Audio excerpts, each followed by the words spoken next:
Shalom, salam sejahtera bagi kita semua. Kembali berjumpa bersama saya, Pendeta Yones Nahuai, dalam program pembekalan karakter yang kita namakan dengan sebutan Faith Minutes Life.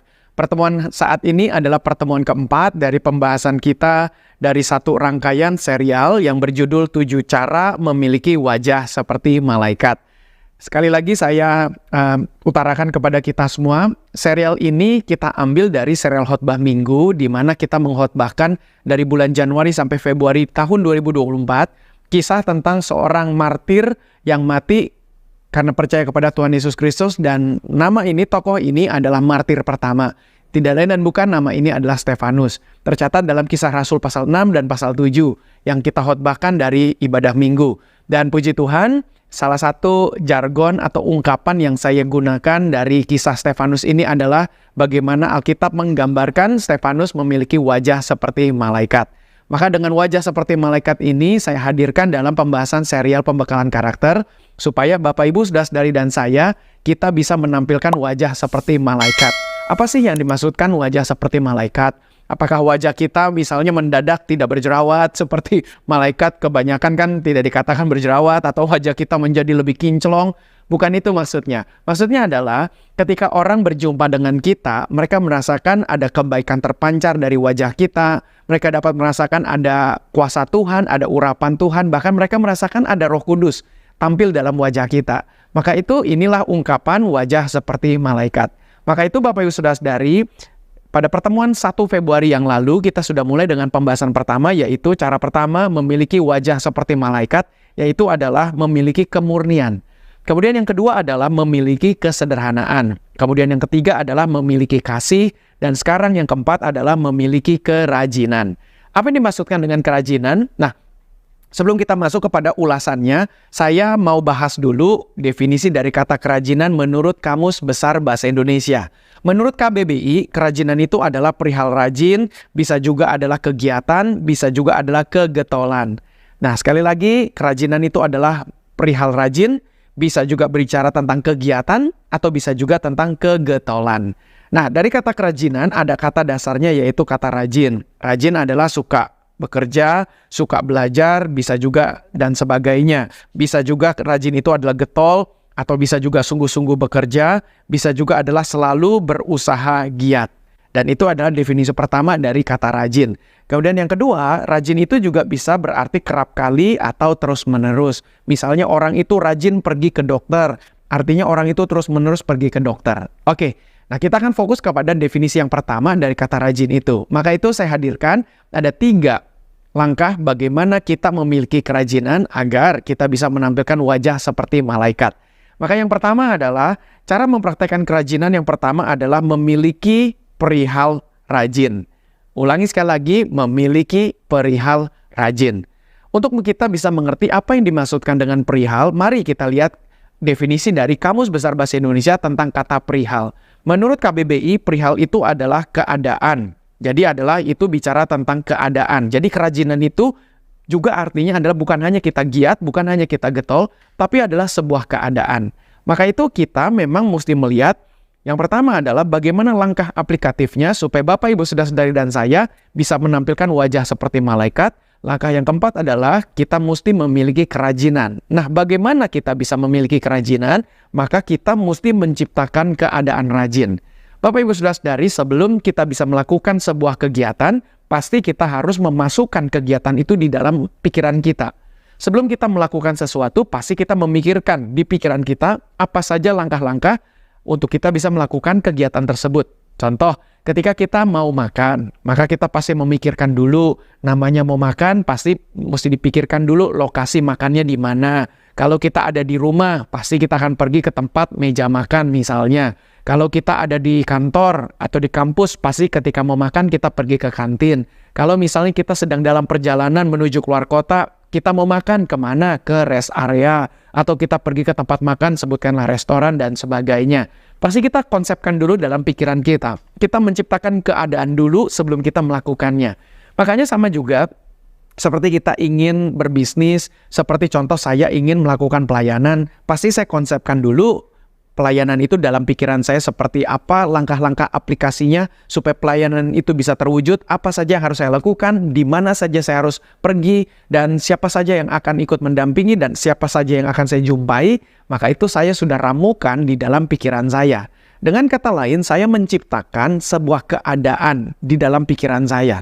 Sehingga saya bisa mempersiapkan diri manakala keadaan itu tiba. Ketika saya sudah sampai tempat kerja, ketika saya sudah sampai di tempat pelayanan. Seperti tadi contohnya ketika mau makan, ketika sudah sampai di tempat makan, apa yang harus kita lakukan? Maka itu sebelumnya, kita mesti menciptakan sebuah keadaan terlebih dahulu dalam pikiran kita. Maka sebelum kita bisa menjadi orang yang rajin, orang yang getol, maka kita mesti menciptakan keadaan rajin terlebih dahulu di dalam pikiran kita.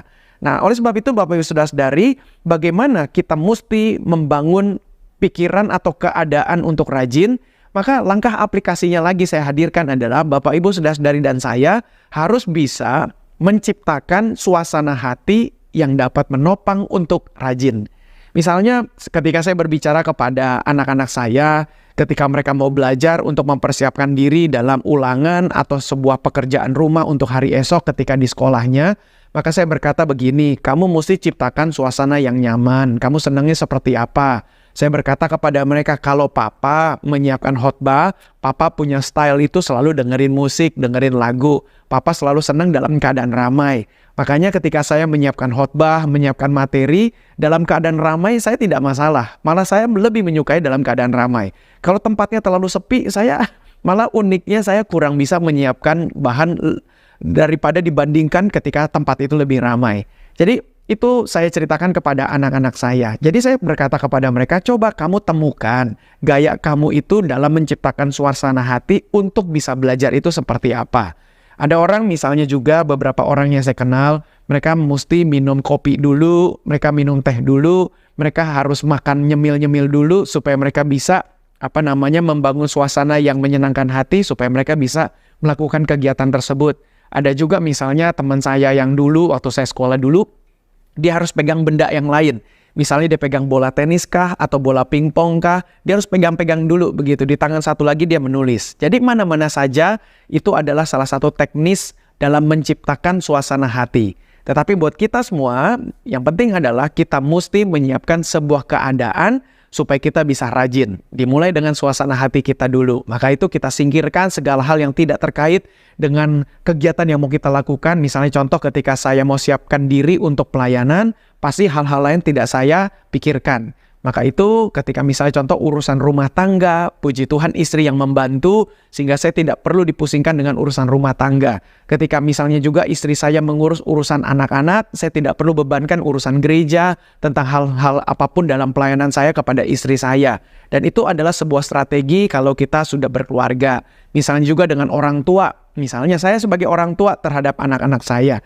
Ketika saya masuk ke kamar mereka atau saya melihat mereka sedang ada di meja belajar, saya ketika melihat mereka saya hanya tanya saja, kamu lagi apa? Misalnya mereka berkata, oke, lagi belajar. Ya udah, karena saya sudah tahu mereka sudah sedang dalam kegiatan belajar, saya tidak ganggu lagi.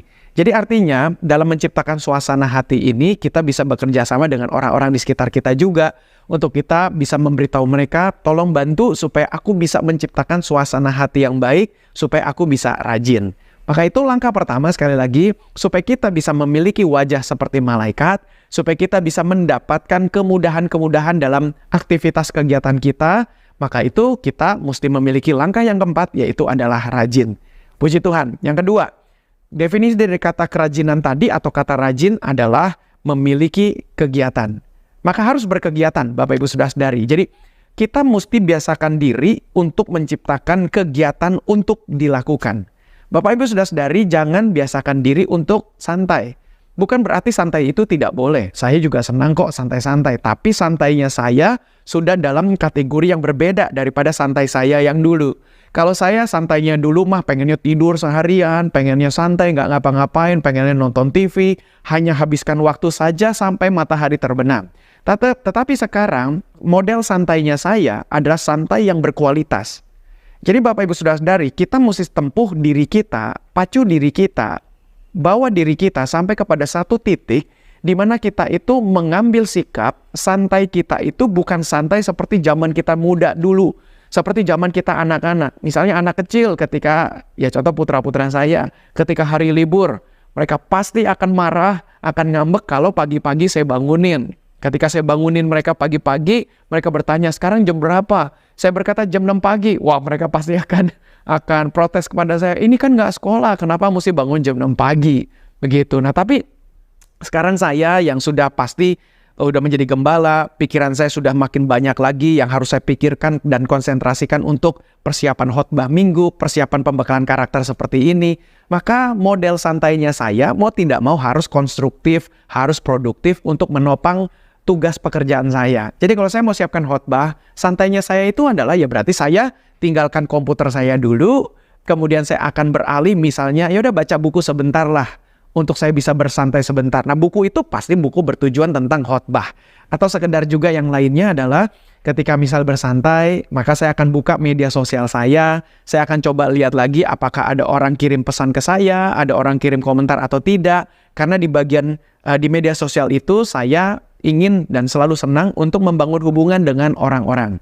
Maka itu saya ambil santainya saya itu adalah kegiatan yang membangun, kegiatan konstruktif atau kegiatan produktif. Tidak lagi santai-santai yang lainnya. Saya sudah sangat jarang sekali main game. Saya sudah sampai kepada titik untuk bisa menciptakan suasana hati untuk bisa senang, bisa rileks, tidak dengan game. Jadi artinya saya mencoba melihat, misal sekali lagi, buka medsos saya, entah di Instagram, entah di Facebook, entah di TikTok, atau di YouTube sekalipun, untuk melihat apakah ada yang memberikan komentar nggak. Sehingga saya bisa membangun interaksi dengan mereka. Sehingga saya bisa mulai menciptakan santainya saya, itu sudah santai yang produktif. Bukan santai yang buang-buang waktu, tidak ada gunanya, atau sekedar cuman keluar rumah nggak jelas, cuman keliling-keliling. Bagi saya, aduh kayaknya udah nggak bisa lagi. Saya hamburkan waktu untuk kegiatan seperti itu. Jadi Bapak Ibu Saudara-saudari, memang yang kedua adalah bagaimana caranya supaya kita bisa memiliki atau mempraktekkan kerajinan dalam rangka bisa memiliki wajah seperti malaikat. Maka itu kita mesti mempunyai kegiatan. Stefanus ketika dikatakan dalam Kisah Rasul pasal 6, wajahnya bisa seperti wajah malaikat, maka pasti dia itu adalah orang yang rajin. Makanya tidaklah aneh dari Kisah Rasul pasal 2 waktu Pentakosta terjadi, Kisah Rasul pasal 3 waktu Petrus berkhotbah, 2.000 orang bertobat. Saya menduga Stefanus bertobat dari kumpulan 2.000 orang tadi. Kemudian di pasal yang keempat, mulai rasul-rasul ditangkap, sampai pasal 5, rasul-rasul dilepaskan, doa jemaat dan seterusnya, sampai kepada pasal 6, Stefanus mulai muncul. Dan di sana dikatakan orang-orang percaya setiap hari berkumpul di rumah masing-masing dan mereka bertekun dalam pengajaran rasul-rasul. Jadi pasti Stefanus bisa punya wajah seperti malaikat karena Stefanus rajin. Karena Stefanus setiap hari itu ikut berkumpul tiap-tiap hari di bait Allah dan malamnya mereka berkumpul di rumah masing-masing. Mereka bertekun dari pengajaran rasul. Dengan demikian, Stefanus pasti adalah orang yang rajin. Orang yang rajin pasti tampilan wajahnya itu pasti akan penuh dengan semangat. Orang akan menatap wajah orang yang rajin itu, pasti mereka pun akan tertransfer. Aura positifnya, atmosfernya terasa bahwa orang itu adalah rajin. Puji Tuhan. Maka itu Bapak Ibu Saudara-saudari, kita memang perlu menciptakan keadaan rajin supaya kita ini bisa menampilkan wajah seperti malaikat. Haleluya. Kemudian yang terakhir, yang ketiga adalah bagaimana kita harus bisa rajin dengan cara yang ketiga, memiliki kegetolan. Saya cek lagi di dalam Kamus Besar Bahasa Indonesia, kata kegetolan itu apa definisinya? Definisinya adalah kegetolan itu adalah perihal getol. Artinya keadaan getol. Maka itu kita lihat lagi dari kata getol itu apa definisi kata getol. Getol itu adalah rajin. Getol itu ada tekun dalam mencari. Getol itu juga adalah bersemangat. Maka dari 3 definisi itu, yang pertama rajin, kita eliminir karena kita sudah bahas di poin 1 dan 2. Kemudian yang kedua adalah dari kata getol itu definisinya adalah tekun dalam mencari. Maka ini yang akan menjadi fokus kita.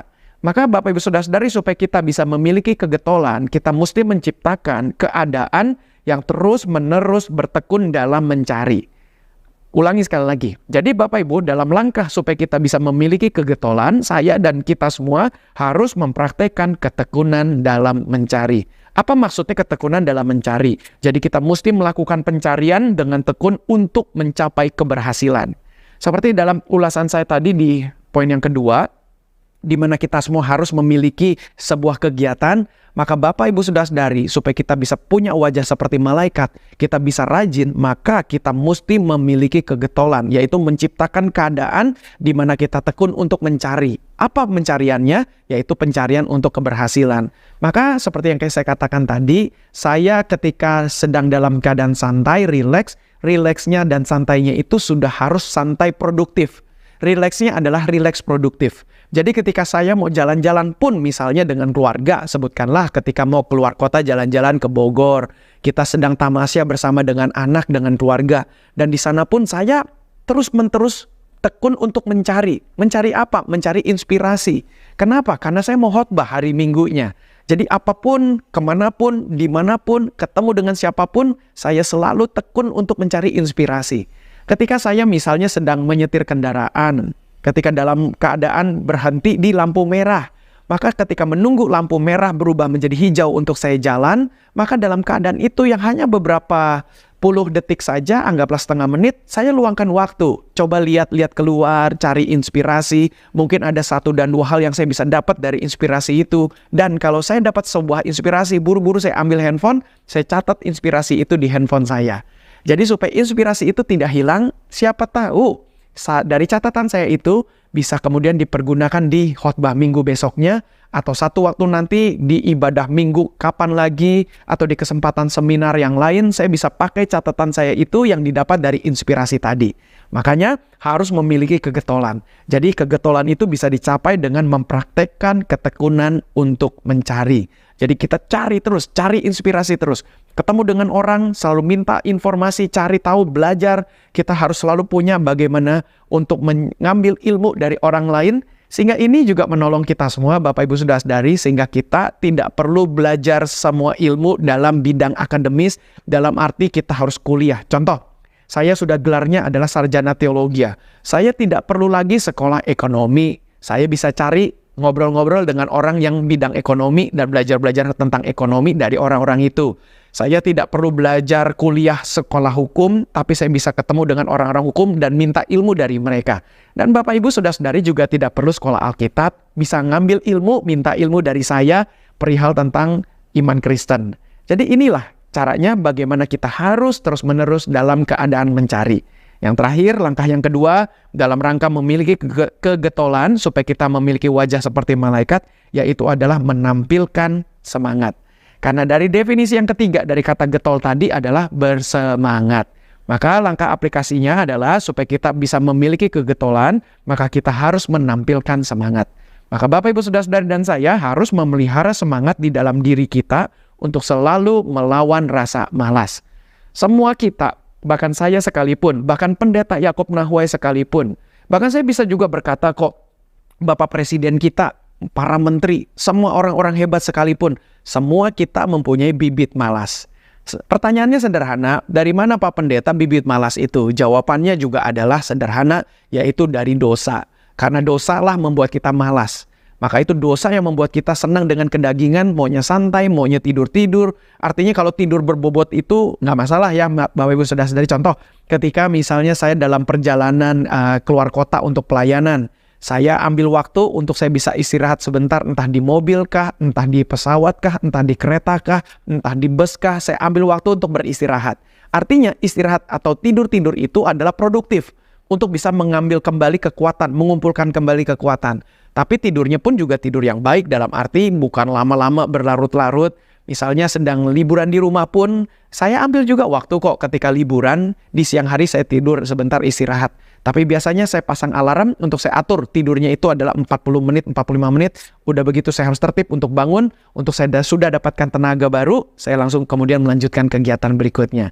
Jadi dengan kata lain Bapak Ibu Saudara-saudari, dalam rangka kita bisa memiliki wajah seperti malaikat, maka yang keempat langkahnya adalah kita mesti memiliki kerajinan. Dan dalam episode ini saya sudah bagikan ada 3 cara bagaimana kita bisa mendapatkan atau mempraktekkan kerajinan. Sekali lagi sebagai penutupan, maka kesimpulannya adalah yang pertama, cara pertama bisa mempraktekkan kerajinan adalah memiliki perihal rajin. Bapak Ibu mesti menciptakan keadaan rajin. Kemudian yang kedua adalah memiliki kegiatan. Cari kegiatan supaya kita jangan vakum, supaya kita tidak santai-santai yang tidak produktif. Cari kegiatan terus. Yang kegiatan itu berguna untuk membuat kita semakin bisa naik tingkat ke tingkat selanjutnya. Yang ketiga adalah memiliki kegiatan. Harus ada kegiatan. Maksud saya yang ketiga adalah memiliki kegetolan. Bahwa kita harus tekun dalam mencari. Apapun dalam bidang kita selalu tekun mencari ilmu. Maka saya percaya pasti kalau kita melakukan langkah yang keempat ini, kita bisa mencapai keberhasilan. Dan saya yakin dan percaya kita pun punya wajah akan tampak seperti malaikat. Orang melihat kita, orang akan tertransfer semangatnya. Orang berbicara dengan kita, orang tahu bahwa kita ini pasti bersemangat dan mereka senang ngobrol dengan kita dan berbicara dengan kita. Jadi puji Tuhan, saya rasa itu saja yang saya mau bagikan dalam pertemuan pembekalan karakter Faith Minutes Live episode saat ini. Kita akan jumpa dalam pertemuan berikutnya, tetapi sebelum kita tutup, Bapak Ibu saudara-saudari yang menggunakan YouTube, saya dorong untuk Bapak Ibu boleh subscribe ke akun YouTube GBI Mawar Saron. Bapak Ibu juga bisa subscribe ke akun YouTube-nya saya dengan nama Yohanes Nahuai. Kemudian Bapak Ibu juga di YouTube itu ada beberapa akun-akun, kanal-kanal, channel-channel YouTube dari akun-akun gereja, dari pelayanan-pelayanan yang lainnya. Dan Bapak Ibu mohon kalau bersedia bisa subscribe ke akun-akun tersebut. Kalau Bapak Ibu saudara-saudari menggunakan Facebook, Bapak Ibu juga bisa follow akun Facebook page GBI Mawar Saron. Saya juga punya akun Facebook page menggunakan nama Yohanes Nahuai. Bapak Ibu bisa follow di sana juga, bisa like. Kemudian juga ada akun dari pelayanan gereja lainnya dan akun Faith Minutes pun di Facebook juga tersedia dan Bapak Ibu silahkan bisa mengikutinya. Kemudian di Instagram kita menggunakan dua platform utama dalam program pembekalan karakter ini, yaitu di akun GB Mawar Saron, itu tidak kita pergunakan tapi Bapak Ibu boleh follow. Kemudian akun yang satu lagi adalah Faith Minutes, Bapak Ibu ini bisa di follow karena semua postingan-postingan kegiatan tengah minggu kita posting di sana. Bapak Ibu bisa nikmati di situ. Puji Tuhan, dan Bapak Ibu yang senang dengan mendengarkan podcast, Faith Minutes Live pembekalan karakter ini hadir di podcast, ada di Spotify Podcast, Google Podcast, dan Apple Podcast. Dan Bapak Ibu bisa dengarkan di sana dalam platform hanya audio saja. Bapak Ibu bisa cukup dengar ketika misalnya ibu-ibu sedang masak, atau sedang dalam perjalanan di kendaraan roda 4 atau kendaraan umum. Bapak Ibu saudara-saudari bisa dengarkan menggunakan headset, misalnya menggunakan earphone, supaya Bapak Ibu bisa mengikuti itu dalam bentuk audio. Puji Tuhan, itu beberapa tempat-tempat platform-platform yang Bapak Ibu bisa gunakan untuk bisa menikmati program pembekalan karakter Faith Minutes Live ini. Baik, di layar Bapak Ibu saudara-saudari ada QR Code yang bisa di screenshot, di foto, taruh di galeri handphone Bapak Ibu, dan di satu waktu ketika kesempatannya tiba di mana Bapak Ibu ingin memberikan bantuan topangan secara finansial, bantuan donasi, Bapak Ibu bisa scan itu dan langsung masuk ke nomor rekening gereja. Jadi gereja nanti bisa kelola dana itu untuk bisa terus mengembangkan pelayanan dari media GBI Mawar Saron. Baik, terima kasih. Kita akan tutup pertemuan kita ini di dalam doa.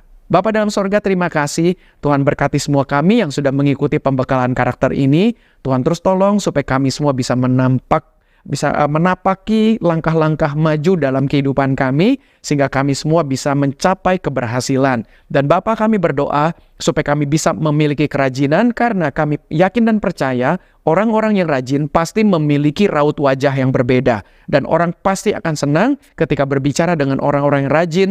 Maka itu Bapa, bantu kami supaya kami bisa melawan kemalasan kami bisa mengatur waktu kami dengan bijaksana, supaya kami semua bisa menjadi orang rajin, sehingga kami memiliki wajah seperti malaikat, sehingga kemudiannya kami dapat kemudahan-kemudahan dalam hidup kami.